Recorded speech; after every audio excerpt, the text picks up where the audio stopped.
पीछे के वीडियो में हमने एसिड और बेस के बारे में कंप्लीट पढ़ लिया है।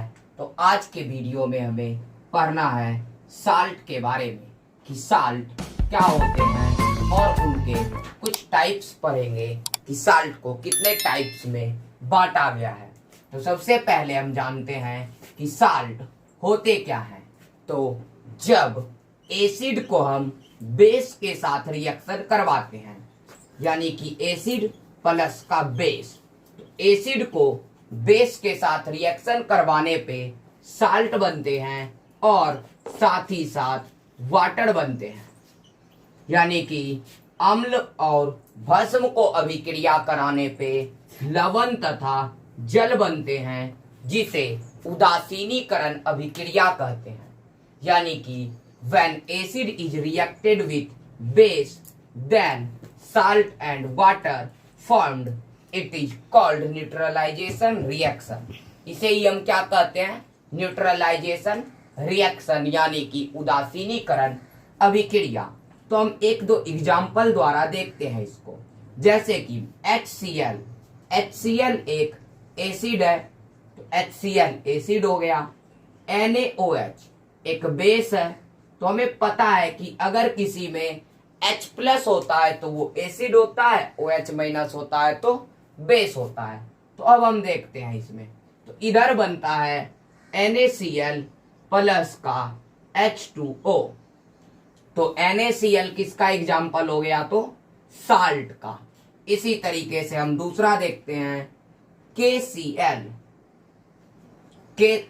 HCl प्लस का HCl एक एसिड है, KOH, तो KOH एक बेस है, इधर बनता है KCl प्लस का H2O।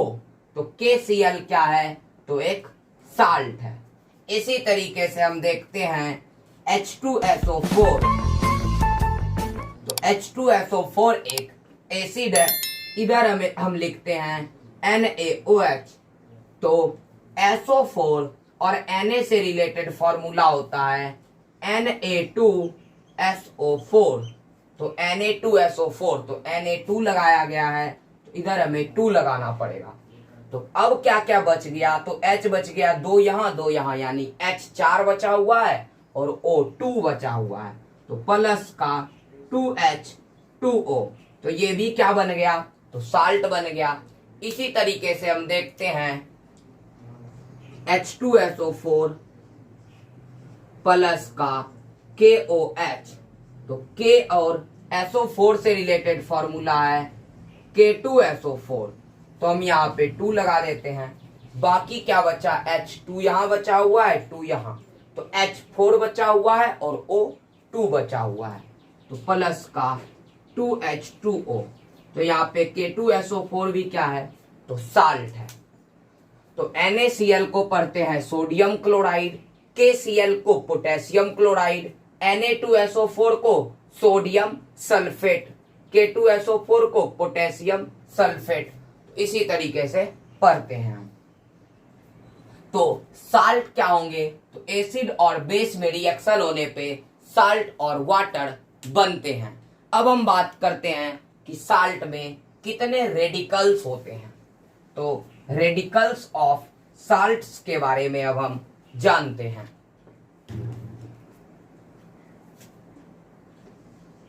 रेडिकल्स ऑफ साल्ट को हिंदी में कहेंगे लवण के मूलक, यानी कि लवण के कितने मूलक हैं, अब हम इसके बारे में जानते हैं। तो साल्ट के मुख्यतः 2 रेडिकल्स होते हैं। साल्ट के कितने रेडिकल्स? 2 रेडिकल्स।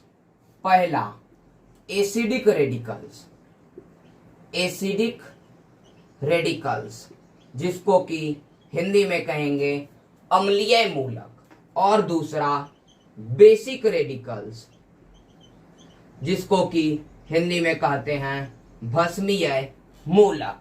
यानी कि रेडिकल्स ऑफ साल्ट को 2 टाइप में बांटा, एसिडिक रेडिकल्स और बेसिक रेडिकल्स। एसिडिक रेडिकल्स क्या होता है? तो जिस पे निगेटिव चार्ज हो। एसिडिक रेडिकल्स पे कौन सा चार्ज? निगेटिव चार्ज हो।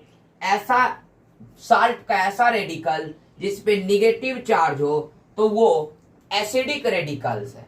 या फिर क्या हो तो ऑब्टेन फ्रॉम एसिड, या फिर जिसे एसिड से ऑब्टेन किया गया हो तब हम उसे एसिडिक रेडिकल्स कहते हैं। तो एसिडिक रेडिकल्स के बारे में दो चीज याद रखना है, पहला तो निगेटिव चार्ज हो या फिर obtain from acid. Basic radicals क्या होते हैं तो पॉजिटिव चार्ज होते हैं, बेसिक रेडिकल्स पे पॉजिटिव चार्ज। और ये किससे ऑब्टेन होंगे तो ऑब्टेन फ्रॉम बेस, ये बेस से ऑब्टेन होते हैं। तो अब हम एक दो एग्जाम्पल द्वारा जानने का कोशिश करेंगे कि कैसे हम रेडिकल्स को पहचानेंगे। जैसे कि NaCl है, तो NaCl एक साल्ट है, NaCl एक साल्ट है। तो इसमें दो चीज हमें दिख रहा है, एक तो Na और दूसरा Cl। तो हमें पता है कि Na जो होता है सोडियम, सोडियम पे प्लस का 1 चार्ज होता है। सोडियम पे कितना चार्ज प्लस का 1, और Cl पे माइनस का 1 चार्ज। तो एसिडिक रेडिकल्स किसको कहते हैं निगेटिव चार्ज को।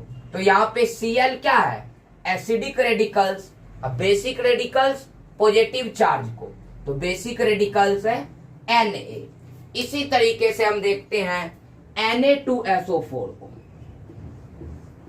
Na2SO4 को भी हम दो पार्ट में बांट सकते हैं, एक तो Na2 और दूसरा SO4। तो Na जो होता है Na पे प्लस का 1 चार्ज और यहाँ पे 2 बार है, यानी कि 2 हो गया तो प्लस का 2 चार्ज। SO4 पे माइनस का 2 चार्ज होता है। तो हमने देखा कि प्लस का चार्ज है Na पे, तो इसीलिए Na क्या है तो Na जो है प्लस का चार्ज है, यानी कि वो बेसिक रेडिकल्स है। SO4 पे माइनस का चार्ज है तो वो एसिडिक रेडिकल्स है। इसी तरीके से हम चेक करते हैं, जैसे कि मान लिया जाए K2SO4 पे पूछा जाए, तो यहां भी इसे दो पार्ट में बांट सकते हैं, एक तो K2 दूसरा SO4। तो K2 पर भी प्लस का 1 चार्ज होता है, यहाँ 2 बार है तो प्लस का 2 हो गया। SO4 पे माइनस का 2, तो माइनस चार्ज वाला एसिडिक रेडिकल्स, प्लस चार्ज वाला बेसिक रेडिकल्स। तो इस तरीके से रेडिकल्स ऑफ साल्ट्स के दो टाइप हैं, एसिडिक रेडिकल्स और बेसिक रेडिकल्स। तो जिस पे निगेटिव चार्ज वो एसिडिक रेडिकल्स और जिस पे पॉजिटिव चार्ज वो बेसिक रेडिकल्स। तो अब हम बात करेंगे टाइप्स ऑफ साल्ट्स के बारे में कि साल्ट्स के कितने टाइप होते हैं।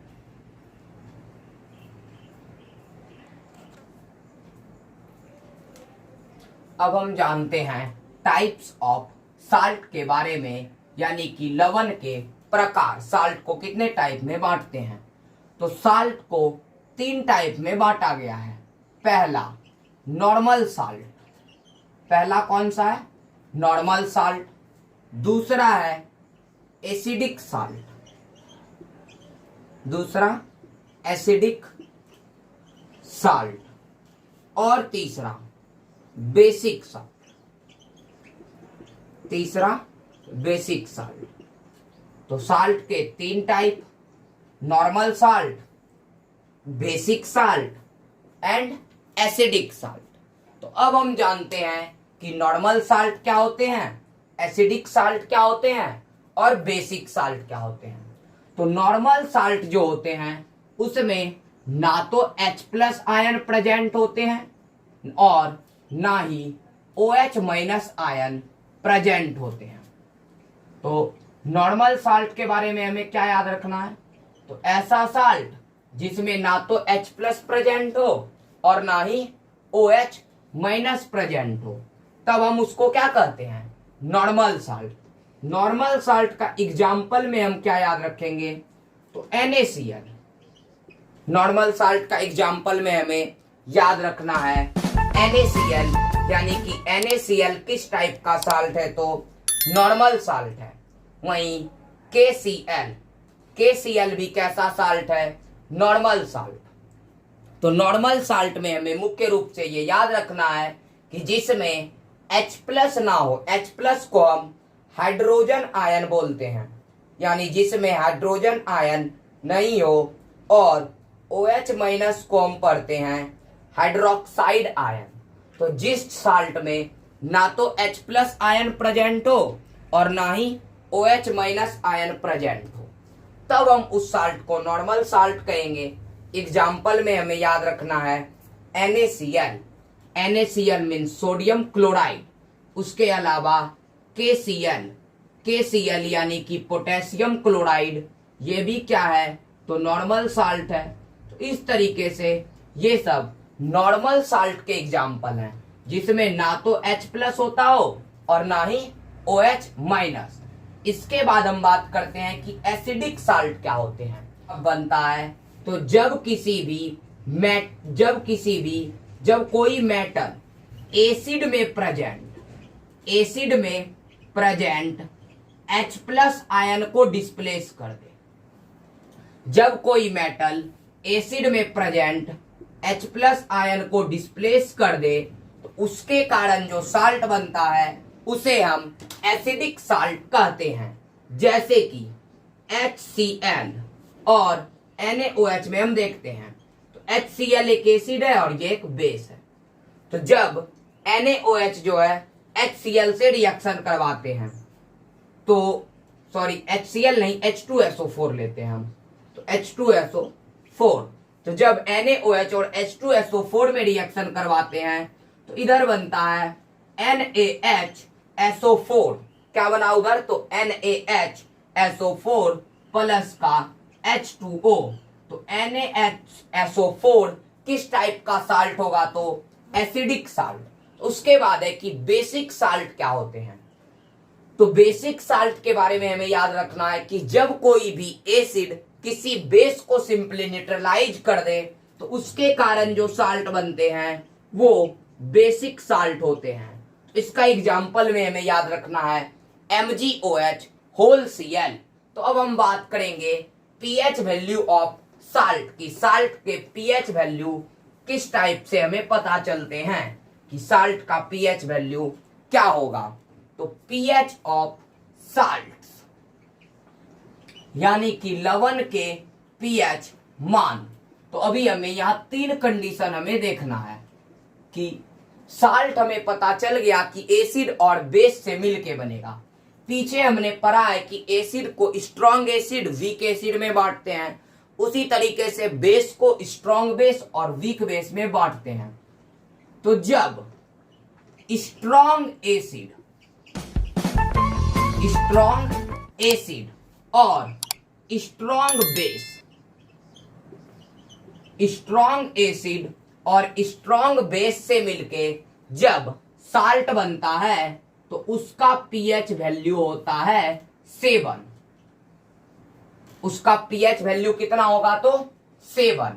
उसके बाद जब स्ट्रॉन्ग